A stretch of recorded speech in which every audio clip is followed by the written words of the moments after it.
Let's start the unboxing of the Samsung Galaxy Tab A7. It's available in Germany right now and I'm sure it will be available almost worldwide very soon.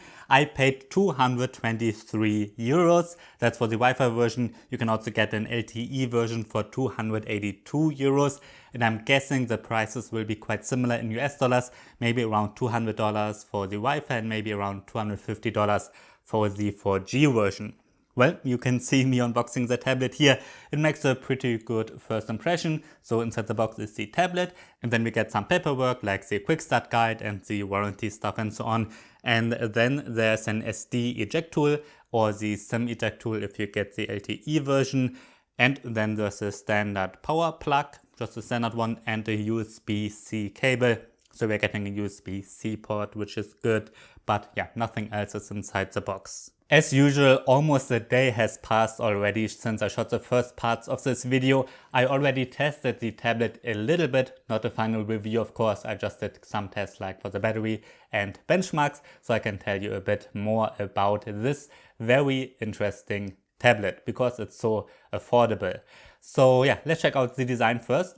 First of all, we get relatively slim black bezels around the 10.4 inch screen. Of course, the bezels are not super slim, but also not super thick, so it's fine.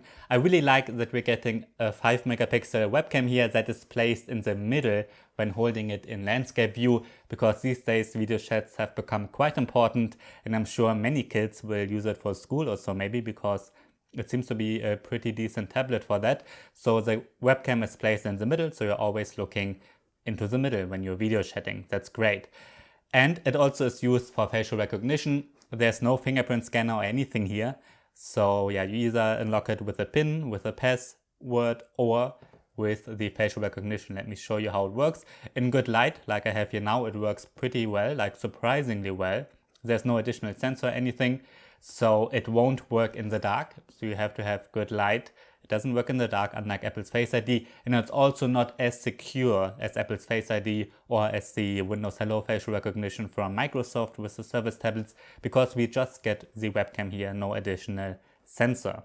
Let's get further around the tablet. First of all, we're getting a mostly metal body here. It does not feel crazy high-end, but also doesn't feel cheap. Like it feels like a well-made mid-range tablet. There's just a little bit plastic here. I'm sure that's where the Wi-Fi antennas and so on are behind. Then on the back we also get an 8 megapixel main camera, but there's no LED flashlight or so. And then on this side we get a micro SD card slot. It can hold cards with a capacity of up to 1 terabyte. Then on this side we've got 2 speakers, keep those in mind. And then on this side we get a power button and volume rockers. And then we've got a microphone here. And then here we get 2 additional speakers, a USB-C port, and even a standard headphone jack. With recent premium tablets we don't get a headphone jack, so I like that we still do get those in mid-range tablets. The USB-C port here is a USB-C 2.0 port, which means you can connect external SSDs and keyboards and mice and so on, but no external monitors. And those 4 speakers are very important. The predecessor had 2 speakers only and they were both on this side. So when you were watching a movie in landscape view, you only heard the sound from one side. Their stereo speakers fine, but you didn't really hear a real stereo separation. Now with these you do hear a real stereo separation. The speakers are not amazing, they're okay. It has a wideband level of L1, so it also should be a pretty decent Netflix tablet since we get 4 speakers. You can watch it in Full HD and the screen is fine too. Now before we get to that screen, this is 7mm thin. So it's not super thin, but also not thick, and it weighs 476 grams. And Samsung is offering this tablet in gray, silver and gold. Since I usually get gray and silver, this time I decided to get the gold version. So yeah, this is how it looks like. And the gray and silver are just, your standard colors. I'm sure you know them. Now let's get to that 10.4 inch LCD screen. It's not an AMOLED panel, which obviously would look nicer, but since this is such a cheap tablet, I think an LCD screen is fine.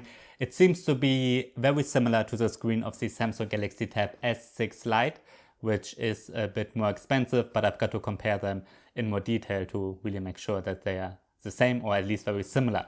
We do get a 10.4-inch screen here, and it has a resolution of 2000 by 1200 pixels. So I think the resolution is totally fine. It's certainly high enough so the text and so on look sharp enough.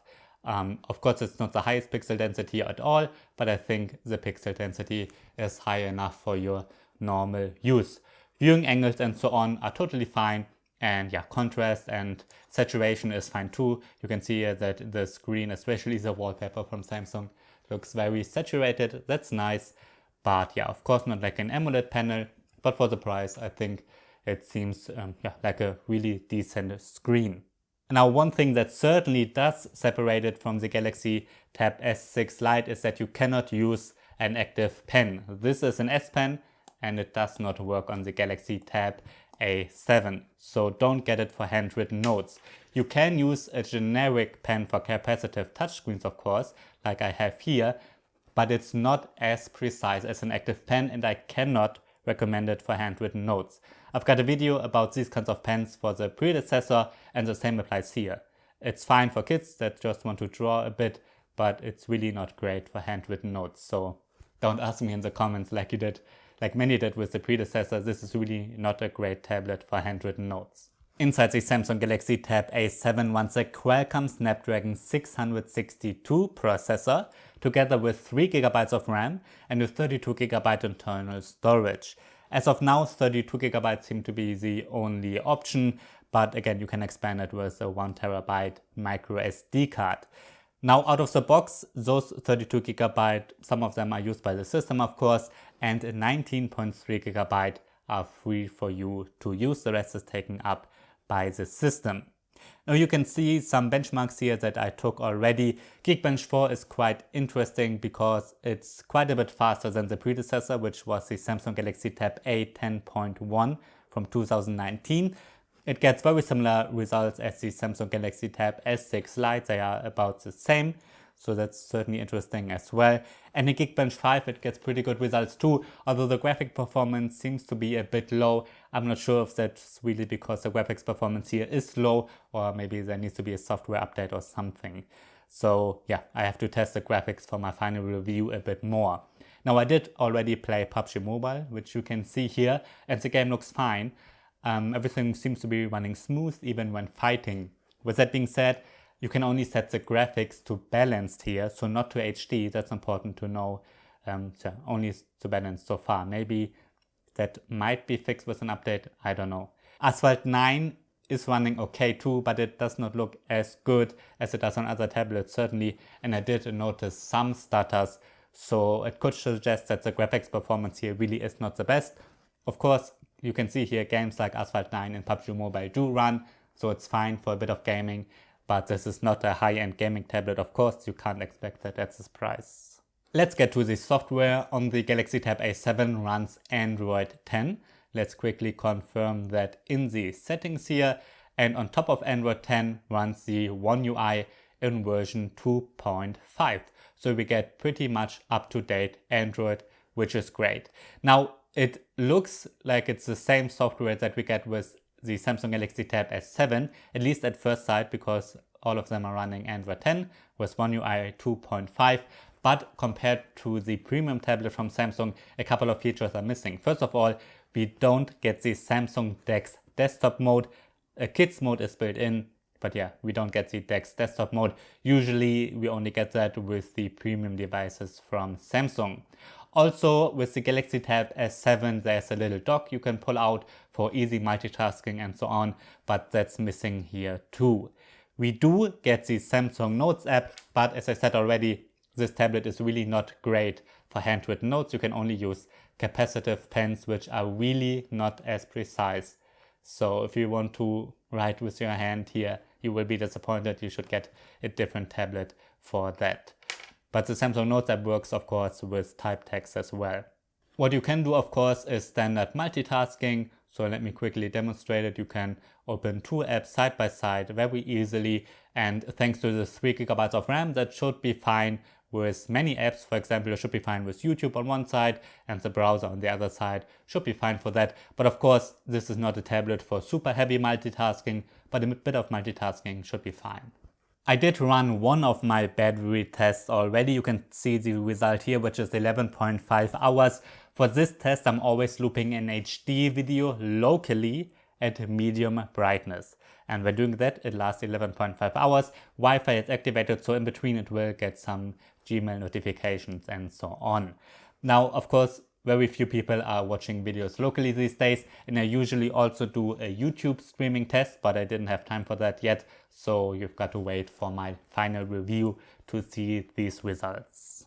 Alright, I really have to start my real proper review now. Again, I only had it for about a day, less than a day, and yeah, I really have to start using it now. My first impressions are pretty good though. It has a decent screen, performance seems to be decent. I like that we get 4 speakers, a webcam in the middle, and pretty much up-to-date software. So for the price of around $200 or 230 euros, it seems to be a pretty nice value, and I'm sure it will be as popular as the predecessor unless I find something really wrong with it in my final review. So yeah, certainly subscribe for that, and also subscribe for comparison videos because I've got a lot of tablets here with me right now, which will be very interesting for a comparison. First of all, this is the predecessor from last year, which was very popular and a great value. It only had 2 speakers on the bottom, so it will be interesting to see how they perform side by side. And a very interesting comparison, of course, is the Samsung Galaxy Tab S6 Lite.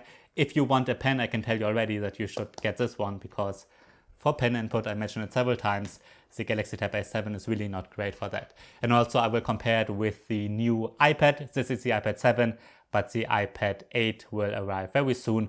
And yeah, I will compare these tablets too, because you might want an iPad as well, although they're much pricier, of course.